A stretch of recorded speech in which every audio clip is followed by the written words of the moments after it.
Esse é o segundo vídeo da série de Darren Brown, Milagres à Venda, em que Darren quer desmascarar essa indústria multibilionária da fé e do curandeirismo.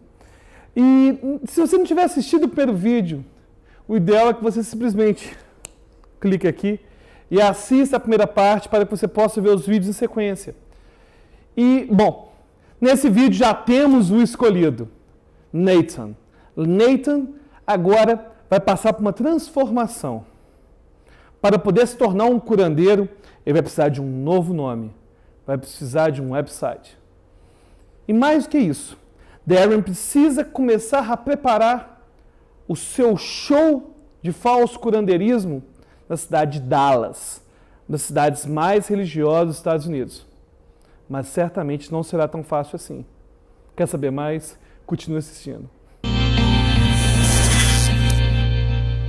So we're going undercover to Texas to expose what I believe is the ugly truth behind the world of faith healing, and I would be doing this myself, but I might get recognised out there, so we're setting up an ordinary guy as a faith healer to show that you don't need any Holy Spirit or special gifts in order to do this.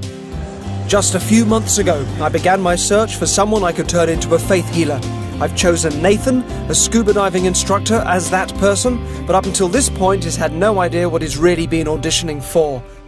Faith healers claim that the Holy Spirit uses them to heal the sick, the blind, the deaf, people with cancer, AIDS. The impact of this is that people donate, often huge sums of money. Some of them donate their life savings, and that people also throw away their medicines. So a lot of people get worse, and some people die because they believe that they're healed when they're not. This isn't about faith, and it isn't about God, and it isn't about the church, it isn't about religion. It is about greed and about a very specific scam. I'm doing this because I want to draw people's attention to this particular form of fraud. But to do that, we will need a fake faith healer. But you're up for it? Oh yeah, I'm prepared to give it a go. I just, the enormity of it, I think that'll probably sink in as I learn more about what we're doing. You will need this. It is the King James Version. Thank you very much indeed. Thank you, Nathan. Thanks, Darren. Cheers. My gut reaction to, coming up, seeing this project and understanding what it is my part is to play in it. It's the scale of it. It's the gravity of just how important religion is to people and how much they take it to their very centre, to their core. And therefore, in this instance, especially when there's money involved, the protection around that and how good I'll have to be, if you like, to infiltrate that and actually seeing what that reaction is, indeed surviving that reaction possibly. So, to my relief, Nathan is up to the challenge. The first thing to do is to give him a fake name. I've decided on Pastor James Collins. James is fitting as it's a religious name, but even better, it gives him the very biblical initials of JC. I know that when we make inroads to America, people are going to ask questions and investigate his background, so the next step is to create a fake website. Pastor James needs to have an identity and a history that will look real to anyone looking him up on the internet. And like other faith healers, Pastor James has a ministry, which I've decided to call the Gifts of the Spirit. And what's the reason that his soon-to-be congregation in America hasn't heard of him before? Well, that's because he's been healing the sick in Africa. Within days, giftsofthespiritministry.com is up and running. Feel free to check it out yourself after the show.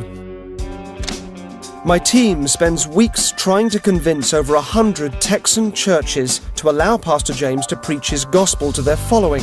Hi there, I'm calling from Big Wonder Films. I represent Pastor James Collins. This will help establish Pastor James's credibility and will also enable him to publicise the big revival event we're planning to stage at the end of our week in Texas. And they're just not responding at all. However, not one church returns our calls or helps in any way. So we decide to hire a Texan Christian PR company, run by a guy we're going to refer to here as Peter, to protect his identity. By using Peter and his contacts, it is our only chance to guarantee an audience for our final show in Dallas. We need this man's help. Nathan, a scuba diving instructor, will need a whole new range of skills to pull this off, and so I've put together a small team of specialists that will help me teach him everything he needs to know. This is Jeff Coleman, who's head of acting at the prestigious Central School of Speech and Drama. I'm a little bit terrified about the task in hand. I'm hoping Jeff can help me turn Nathan into a faith healer by installing techniques a method actor would use to prepare for a role. So it's light and it's joyful. Mark Havel is a Christian who used to be active in the faith healing movement and has since turned against it. I went out to churches, holding services, and did exact same things that you see on TV with these televangelists. And Woody Woods is a musician who was involved in the faith healing movement for 20 years, until he became increasingly uncomfortable with how manipulative he perceived these services to be. The music always follows a certain pattern. Really, really fast songs to start off. The congregation would be whipped into a frenzy. After that, they go around with the offering, telling people to sow their seed. Right, thank you very much. I asked Woody to teach Nathan how the services are actually run. Even though it doesn't have to be rigid, there has to be a particular order of how it's done. I want you to give authority to that voice. Okay, go.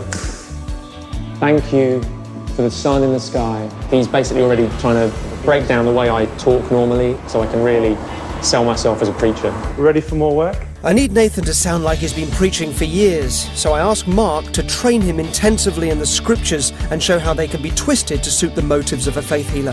What you're getting today, as opposed to last week, are heresy lessons. Right. So there's a very real and serious side to this, in terms of you are talking about real faith versus something which is effectively a counterfeit. And then you're looking out the audience and you're seeing these pockets of light in people. I work with him on his act. Lord, show me this here. Can you see that? If that's hot. And a whole variety of tricks that I believe are being used. I do take my hat off to him because he's trying to learn something that takes years to learn. Pray, he's going to be healed. He's going to be healed. I have moments where I'm feeling more prepared, and then I think I have moments where you just realise, well, actually, I've only just learned a little bit, and that just means I've learned that there's a whole lot more that I need to know. But there are so many little details that could slip him up, such as his Ugandan background. So Nathan has to squeeze into his already packed schedule, learning some basic Swahili. Kahawa. Coffee? Deal? I don't think he realises how much work he's got to do. It's really a huge challenge. I think we'll do it. Actually, I almost hope and pray that we will. To know that these people are being abused or mistreated because of their faith is disgusting. So I feel responsible to do this job as well as possible. Espero que tenham gostado desse segundo vídeo da série Milagres à Venda.